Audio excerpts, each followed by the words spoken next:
What's going on, guys? Hope this video finds you well. This is a video I've been meaning to make for quite a long time at this point. Metroid is undoubtedly one of my favorite video game franchises, and my interest for the series goes all the way back to when I first saw my best friend at the time's older brother playing Metroid Prime all the way back on GameCube, to myself finally getting a chance to jump into these games via Super Metroid on the Wii Virtual Console and the Metroid Prime trilogy. The rest is kind of history at this point. I would, of course, point you guys to the admittedly relatively few Metroid videos I've done on the channel, discussing the 2D entries in particular, as well as the streams I did more recently of the Metroid Prime trilogy. If you were to comb through those videos and those streams, you would come across my various opinions on each of these games throughout the years. But I thought it would be nice, especially now that I've been doing YouTube for a little over 5 years now, to kind of encompass my thoughts on Metroid as a whole. Every tier list I've done has been relative to whatever category I'm ranking. It is not to be compared and contrasted with other tier lists, nor does it necessarily mean that I would give these games that letter grade if we were for some reason going based off of academic grading systems, meaning that the differentiations in the tiers aren't necessarily these massive leaps, but are some kind of distinction that I still want to make. Because at the end of the day, the tier list ranking side of things is more of a thought exercise and sort of a way to visually convey how I feel about these things rather than it being something that should be taken at face value. S tier is the absolute best of the best. A tier is still going to contain some of my all-time favorites, but maybe I have some minor gripes with them that cause them to not be quite at the same level as the S tier games, but I will guaranteed be coming back to time and time again. B tier are games that maybe there's not anything majorly wrong with them per se, but more so that there is something about these games as a whole that are not quite to my taste, but I still view them relatively positively. Maybe I just don't feel as much of a drive to go back to them as I would say with the A and S tiers. C tier are going to be the games on this list that I had a certain degree of fun with, but I find to be highly flawed in some way that is hard for me to ignore, especially in relation to the rest of the series. And the games that I'm going to place in D tier are games that I undoubtedly respect for a number of reasons, but I just don't find that fun to play. As far as the games that are in the Metroid franchise but are not on this list, I kind of want to stick to the core set of 2D games and Prime games as opposed to delving into what may or may not be spin-off territory depending on who you ask. And that is also to say that it's not an impossibility that I might talk about some of those games on their own at a later date.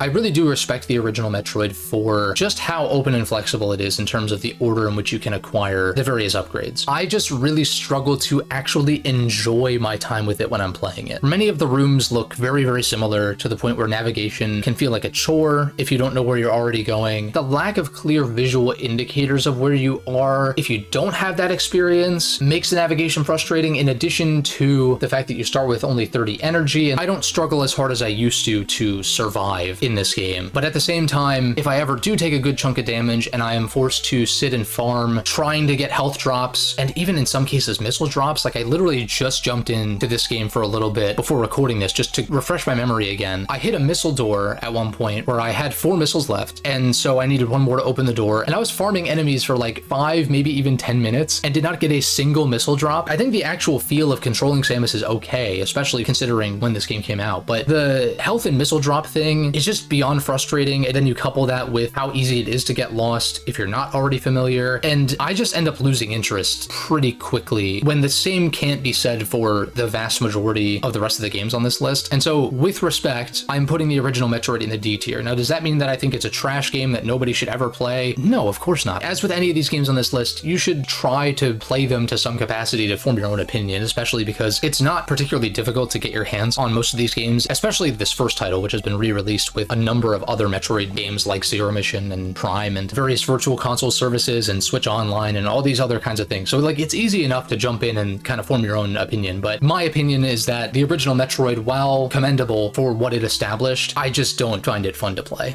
Metroid Zero Mission, on the other hand, is a remake of the original Metroid. My original Zero Mission video, which is still up on the channel, is from the angle of, is this an ideal remake? I said at the time, yes, and I still think that Zero Mission is a huge improvement over the original game, and I think is one of the best 2D Metroids, but it does make some notable changes that does make it its own experience, because even though it is a remake of the original Metroid, it is also its own game, its own product, its own piece of art, whatever you want to refer to it as. And I think the most notable thing is the Chozo statues that put waypoints on your map. And yeah, I kind of wish that there was an official way to play this game without them. There are, of course, ROM hacks and modifications that remove these. With that said, I'm pretty sure there is only one of these that is actually mandatory. The rest of them you can just opt to not use, and they don't bar your progress or anything. Upon playing Zero Mission for the first time prior to making that video a few years back, I played through it multiple times over in pretty quick succession, in fact, to the point where I actually kind of started learning the speedrunning route for it. That's not something that I've necessarily taken super seriously, but it did kind of provide a window into the amount of flexibility and sequence break possibilities that Zero Mission does have, despite what it might seem on the surface because of those Chozo statues. You also add the fact that Zero Mission plays as fluidly as Fusion does, which is a huge plus. You also have the extended ending where you have this sort of stealth-esque section at the end of the game as Zero Suit Samus. The few things that I think hold it back is that as much of an improvement as the GBA games are on its predecessors in terms of how Metroid feels to play, it is still kind of clunky if you're not used to that style of aiming in particular. And I'm also kind of shit at fighting Mother Brain in literally every one of the games that she's in. Obviously, that's something that I could practice and kind of get used to, but even after all these years, I still struggle with this sort of standard Mother Brain setup where you're standing on that platform surrounded by lava and there's a bunch of stuff flying at you and you have to break the glass and whatever. I mean, I can get through it fine, but it is definitely where I feel the least confident across probably all of the 2D Metroids, to be perfectly honest. But that aside, I find Zero Mission to be super fun to blast through. That's more so because I view these games as being more speed oriented, and I kind of find the fun in optimizing my clear times and maybe going for different sets of upgrades depending. And of course that leaves opportunities to get extra upgrades if for whatever reason I'm struggling against a boss or whatever, like with Mother Brain as I was just going into. There is at least one of these games that I went and opted to 100%, but most of the time that's not really the appeal for me, especially because I feel like in most cases these games don't really demand enough of you to where that's necessary to beat the game. Obviously with certain entries that have higher difficulty modes, then yeah, that's something that may be warranted, and Zero Mission does have a hard mode. That's kind of a long-winded way of saying that Zero Mission is going to go in the A tier. It is a super strong entry. It is definitely a game that I'll come back to some capacity, perhaps with a ROM hack that removes the Chozo statues, perhaps with some other quality of life sorts of enhancements here and there, maybe, but I would have a hard time putting it any lower than this, that's for sure.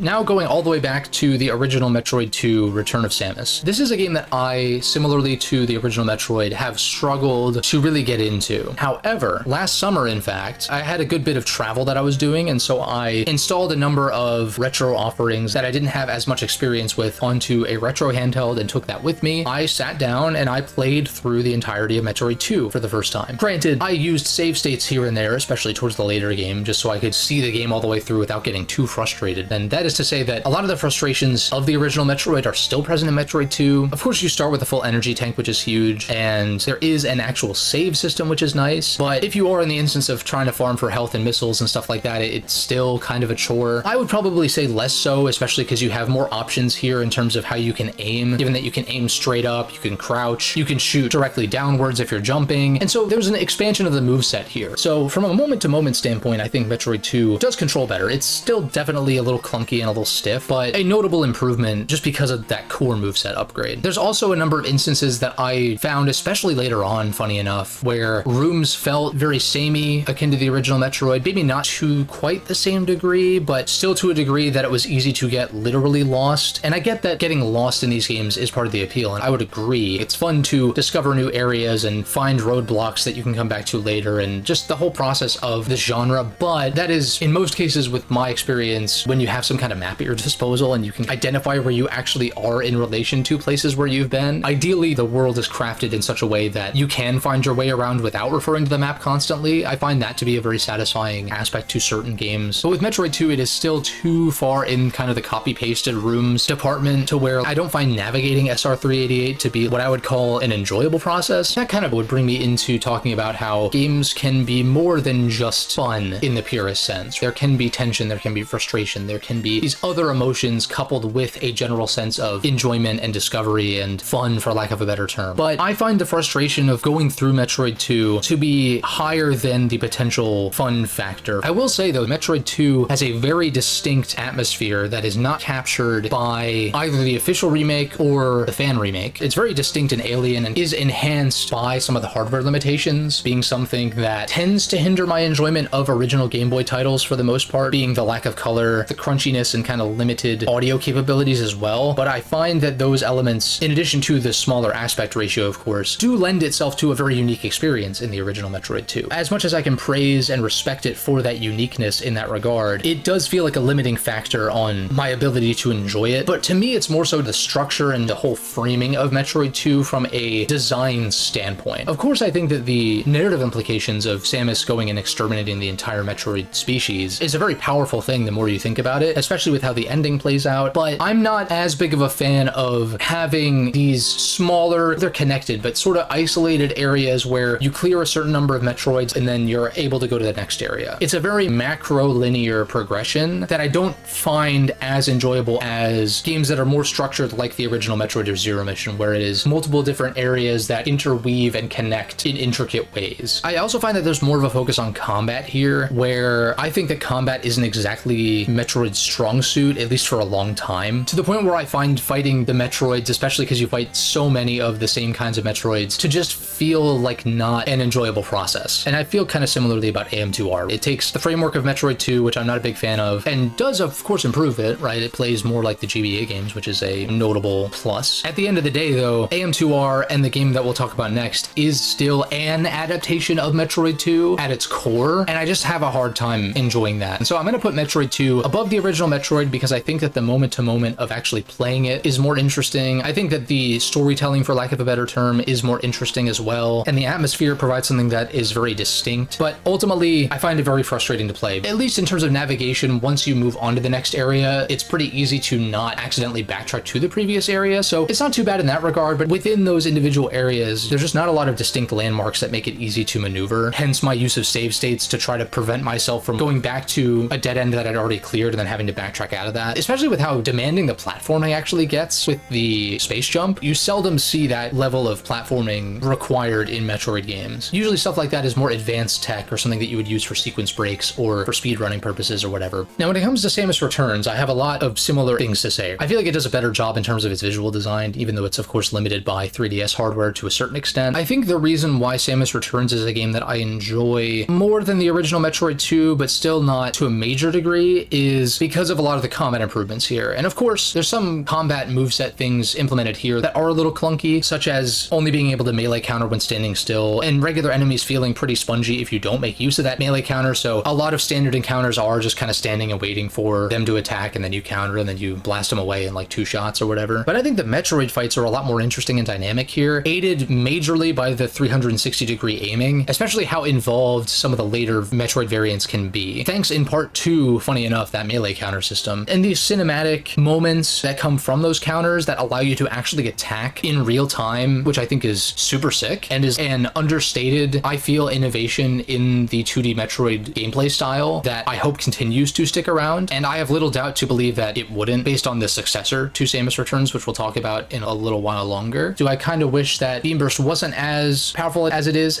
Kind of. I mean, at least it's not like you can just go in and Beam Burst blast everything down indefinitely. You have to stop at some point and kind of make the most of using that super powerful beam upgrade. I don't really think there's much more to say on Samus Returns. I think the combat is a major step up, and it still is the framework and structure more or less of the original Metroid 2, which is just not really my cup of tea. And so I'm going to give Samus Returns the B tier. I guess the last thing to discuss on it, which I did back in my original video on this game, the inclusion of Ridley does seem maybe a little bit misguided, but also there hadn't been a well-received Metroid game in like 10 years at that point. So sure, throw a little bit of extra fan service in there, get it out of your system, and then hopefully the turnaround for the next title isn't as long to the point where you don't need to lean on those kinds of things as much. And that's exactly what ended up happening. It provides a pretty kick-ass boss fight, so as unnecessary as it might have been in terms of tone and narrative, I think from a gameplay standpoint, it does at least add something in that department. So Samus Returns, a solid title. I'm kind of conflicted as to whether I'll go back to it, maybe if it got some kind of re-release or something. I also don't think that a lot of its flaws are necessarily its fault. It's more so the fault of its source material. And so does that warrant it being lower than I placed it? I don't know, but I think for now, this is more or less how I feel in terms of where I would place things, especially given the games that are going to go in C tier, which I think have much more standout and major problems than Samus Returns does. Far before we get into that though, we have one of the most iconic video games of all time, Super Metroid, which was also my first Metroid game, as I mentioned, back on the Wii Virtual Console, since I started on N64. Of course, Metroid infamously skipped that generation before coming back on the GameCube and Game Boy Advance, and despite owning both of those systems at the the time. I, for some reason, didn't decide to jump into Metroid until the Wii Virtual Console. It was around that Wii era that I started paying closer attention to not only new releases that were coming out and stuff like that, but also what were considered to be the all-time greats at that time. And Super Metroid is definitely among them, both in terms of overall video game culture, but even personally, I feel like Super Metroid is still a fantastic game for reasons that if I were to kind of go into too much detail, it would sort of feel like the same kinds of things you've probably heard elsewhere. The atmosphere, the distinctness of the environments, especially coming off of the first two games, obviously aided by the visuals and the music. And there's an even wider array of upgrades, like the speed booster and the different beam combos, the grapple beam. It just, especially at the time, was the biggest and best Metroid game. And I still think it is among the best in the series. This is a game that I come back to with some regularity to this day. And then of course you have the speedrunning angle and the sequence breaks and that flexibility of being able to tackle pretty much any of the four major bosses in any order. It in some way is unmatched in that regard, I would argue. It's definitely not as clunky as its predecessors because you have the diagonal aiming, you have all of the improvements that Metroid 2 made, and then of course you have the wall jump, which is kind of this hidden tech that you have access to from the start of the game, but isn't really demanded of you, but you can make use of it for the purposes of sequence breaking and speedrunning. That said, the floatiness of the jump can take some coming to grips with, and I still do find the combat to feel pretty clunky. The clunk is more so from having to press select to toggle between missiles, super missiles, power bombs, and the grapple beam. When I go back to Super Metroid these days, I actually play it with the Redux patch, which basically changes the weapon toggling to feel more like the GBA games where you hold down the R button to enable your missiles or super missiles that you toggle between with select, and then power bombs are automatically equipped when you hold down the R button when in morph ball mode, so you don't have to worry about swapping to it. And also most recently I played it with a modification to the Redux patch that changes the physics to feel more like the GBA games as well. I'd probably need to go back to the floatier original physics and kind of compare and contrast between the two to really determine which one I prefer, but it is not anything that prevents Super Metroid from hitting that top of A tier, I would say. I've gone back and forth many times in preparing this video as to whether I think I would put it in A or S, and I think vanilla Super Metroid, based on the criteria that I've set up and how I feel about it, I think it is the top of A. I think that you applied the Redux patch, and I think that is undoubtedly more of an S tier contender, but I am trying to keep this to vanilla versions of official releases, so that way there's not like a bunch of caveats and stuff that I'm having to express.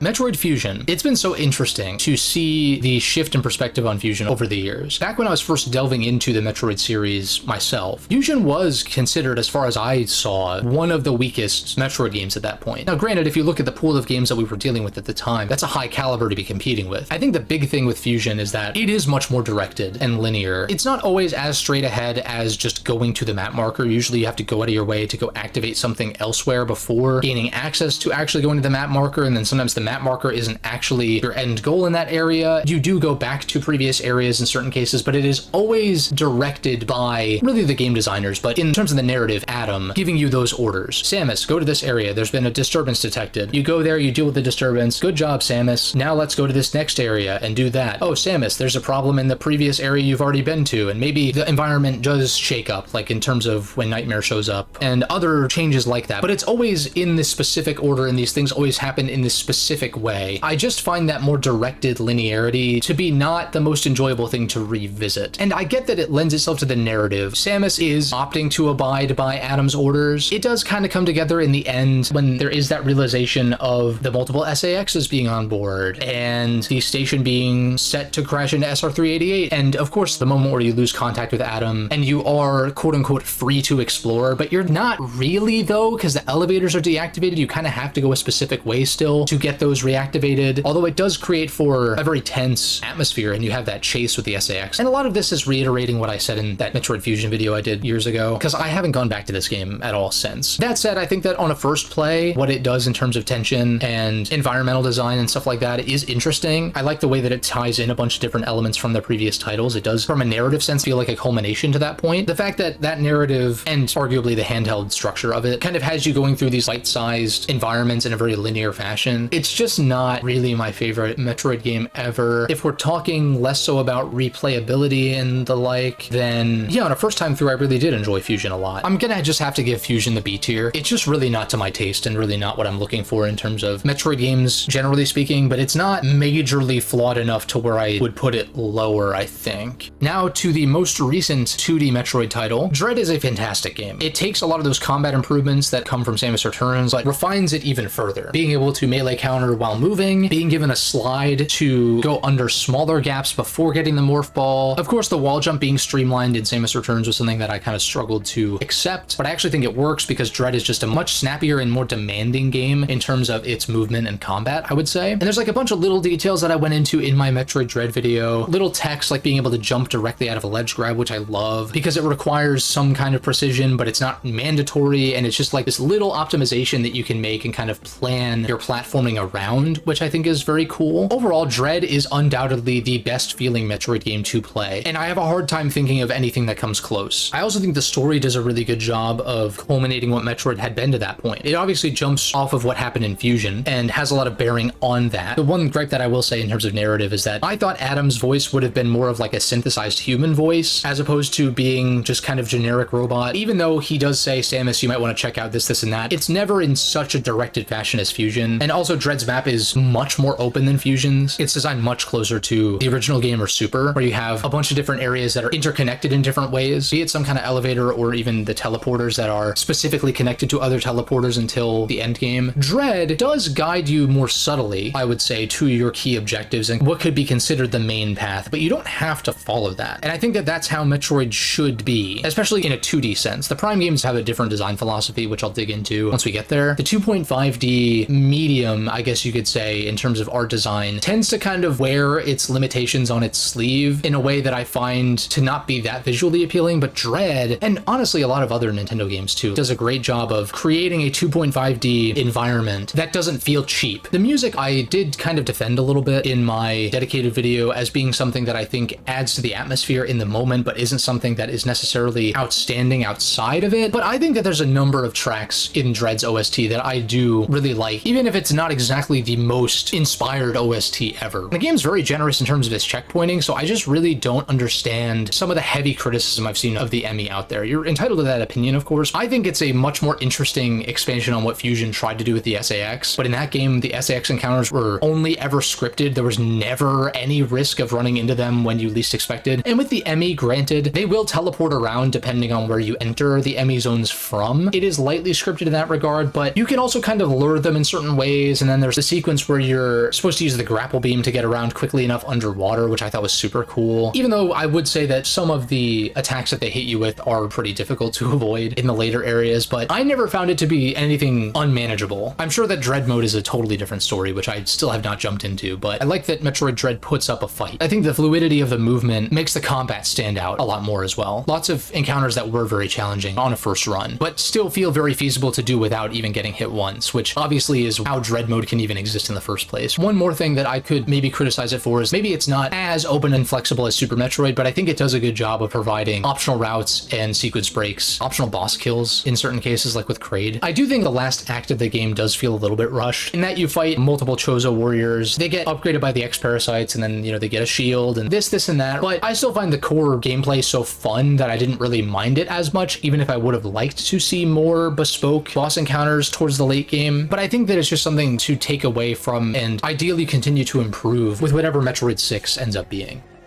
Alright, we are finally on to the Metroid Prime games. Firstly, I want to put out there that the Prime games have never been as open and non-linear as the 2D entries. I think this first Metroid Prime game does a great job of disguising the fact that it's a linear game. And of course, I mean linear in terms of progression of you need this upgrade to then go back to this area and get this upgrade to then go to this area and get this upgrade. It is a linear sequence of locks and keys as far as the order in which you get these items. Even though you're doubling back to previous areas, I would still count that as being a linear path. I think that the Zelda inspiration is incredibly clear, and those games have some element of Metroidvania isms to them as well, all the way back to the original. More so, I would say, with A Link to the Past and Ocarina of Time, I think that design inspiration is super clear in the first two Prime games especially. The difference being that the original Metroid Prime is kind of like if you made the entire world a Zelda dungeon. It is that style of level design that makes the early Prime games so appealing to me, because I love that older 3D Zelda style. With Metroid Prime, it's among my favorites, but there are some points of criticism criticism that I have for it. In particular, I think that the biomes, while incredibly atmospheric with amazing music and amazing visual design, especially for a GameCube game, man, like it's astounding what they were able to accomplish. In terms of the particle effects and like the visor effects are definitely a highlight of capitalizing on that first person or prime perspective. My thing is that I think the biomes feel more video gamey than I would like. You have your jungle that you started, and then you have kind of a deserty ruins area, and then you have the lava area and the ice area, and then Phase on Mines is a little more distinct. Admittedly a small sticking point because the music's fantastic and these areas are highly iconic and I love going through them still. The other thing is I think that the boss roster is pretty weak. The big boss fights I would consider are Flagra, which is kind of a puzzly boss that's a little bit inflexible, but still a decent time. Thardus is cool because it demands that you use the thermal visor, but it's a little straightforward and he feels a little spongy and it gets repetitive after a while. It's not really until the Omega Pirate, I would argue, that you have like a major boss fight again, which is kind of unfortunate because you have a lot of these smaller encounters with the Incinerator Drone, the Hive Mecha, and the Sentry Drone or whatever it's called in Phase on Mines, and it's like these are treated sort of as boss encounters, but they don't really feel that exciting or unique in a lot of ways, which I just find kind of disappointing. Now, of course, you get to the end game, and I think the Meta Ridley fight is great, and I think that the final fight against Metroid Prime is fantastic as well. Although I will say the second phase does have a little bit too much waiting around for it to be vulnerable, whereas with Meta Ridley and the first phase of Metroid Prime, you have more agency as far as when you can damage them and sneak in shots. It's still a great spectacle, and the swapping of the visors and the swapping of the beams I didn't really mention thus far either, which have the different types of space pirates that are vulnerable to different kinds of beams. And a lot of the gameplay with those guys comes down to trying to stun lock them with partial charge shots of the ice beam or the wave beam. So it's a little cheesy in that regard. It's still a fun time. I still really enjoy going through Metroid Prime, even after multiple full playthroughs. And this was a game that I struggled to really get into. But what really lost me was the Chozo artifact hunt. These first two Prime games, probably more so than the 2D entries, I think get better and better the more times you play them. Primarily because once you know where the artifacts are, or in Prime 2's case where the keys are, you can get a number of these early. And it's also like not that hard to maneuver these environments in the late game to actually get to them, especially in Prime 2. Prime 1 is a little bit more sprawling. It can feel like more of a chore of like, oh, I have to go through Magmore again. But a lot of that backtracking, some of which is mandatory, but a lot of it is player inflicted by you not knowing where to go. Maybe some of the luster can be lost of it feeling like a checklist of, okay, I have to go this way to get to here to there, and then eventually to my ultimate destination. But these maps are still maze-like enough to maneuver, and the elevator teleports still kind of confuse me in certain cases as far as where they're going to take you, to the point where I still feel very engaged on replays. I was able to recall all of the artifact locations from memory and even get a good number of them either early or without having to go out of my way for them. The one slightly strange one is the one that's before the Omega Pirate fight that, as far as I can tell, you need the Phazon suit for, so it's like a little weird to have one that's so close, but you have to backtrack to it directly from that boss fight and then make your way out, but then if you miss it, you have to delve all the way back down in there. So I'm not going to say that the artifact hunt is the best designed thing ever, but a lot of its frustration and confusion can be mitigated on repeat playthroughs. And then plus you have the hints that you can scan at the ruins, which was enough to jog my memory as far as some of the ones that I was forgetting the specifics on. What I think would be ultimately better than doing some kind of hunt at the end is just having a full, robust final area that puts all of your skills and abilities to the test. Heck, maybe with some additional super powerful abilities to take on the final boss with, I don't know, as opposed to having you scour the world for these artifacts. But I guess that is the element that's a little bit more non-linear and Metroidvania-esque, even though a lot of the artifacts require you to at least have power bombs, or at least that's how I typically handle it, waiting until I get power bombs, and then that's when I do the majority of my artifact hunting and just kind of save the two Phase on Mines ones for the very end. The fact that I can strategize and plan out my routing in that regard makes this game compelling from a Metroidvania design standpoint, even if the core upgrades and the majority of the playtime is a linear, if back and forth, progression. Linearity doesn't necessarily mean just going down a straight hallway and back. Not yet, anyway. With that said, Metroid Prime is going to go in the A tier. I think it is outdone by a particular other entry, which you could probably guess based on what I've said thus far. I always struggle as far as how I order the A tier games, though. My first instinct is to do something like this and put Metroid Prime between Super and Zero Mission, but depending on when you ask me, Prime could go higher, it could go slightly lower, but I think it's somewhere in this pocket where it is definitely in my top 5. Now moving on to Metroid Prime 2 Echoes. This game is due for a reevaluation. I think that a remaster would help it a lot, especially in terms of cleaning up maybe 2 or 3 small things that I think would make a big difference. One is being able to skip the teleport cutscenes, going back and forth between the Light World and Dark World at the various locations in Prime 2. Another is I think that some of the hit detection on certain bosses is questionable, in particular the Alpha Blog, Grapple Guardian, and even the final boss at some points. It wasn't anything that I couldn't work around in the long run, especially because I was playing on Prime Hack with mouse and keyboard controls. All the GameCube players out there are saying cry me a river. I want it to be said, I'm going to praise the shit out of this game in a second. But the last thing I'll say is I wish that it was clearer without the hint system on, which I always turn it off when that's an option, when you need to go back to previous areas for upgrades. And there's two specific instances of this. One is when you need to leave Torvus Bog to go back to the temple grounds to get Seeker missiles, and the other is when you need to leave Sanctuary Fortress to go back to Torvus Bog for power bombs. Now, there are elevators that connect each of the areas together. You kind of have temple grounds as your hub, and then you have Aegon Waste, which you go to first on one prong, and then you have Torvus Bog on the next prong, and then you have Sanctuary Fortress on the next, and they all connect via elevator to each other. I do kind of wish that the direct elevators from Torvus to Aegon, or Sanctuary to Torvus, or Aegon to Sanctuary were accessible prior to getting the abilities you have to backtrack for. I find it a little strange that in order to go back to Aegon, you have to get Seeker missiles. And that would make a little more sense if Seeker missiles were in Aegon. In terms of going back for power bombs, it's like you have to manually leave, and I guess that's when Dark Samus blows up the bridge and stuff. When these areas feel so compartmentalized, I remember feeling a little bit confused why the game was making me leave to go to a previous area. I don't think it's a bad thing necessarily. I actually think the backtracking in this game is easily the least egregious in any of the Prime games. I've seen a lot of sentiment to the contrary where people say this game has the worst backtracking, and I just think we're defining backtracking in different ways. I don't consider going to the Dark World to unlock something in the Light World and then going back to the Light World to be backtracking. You're literally exploring a new location. Yes, it is layered on top of the Light World and there's often similarities, but the Dark World is often constructed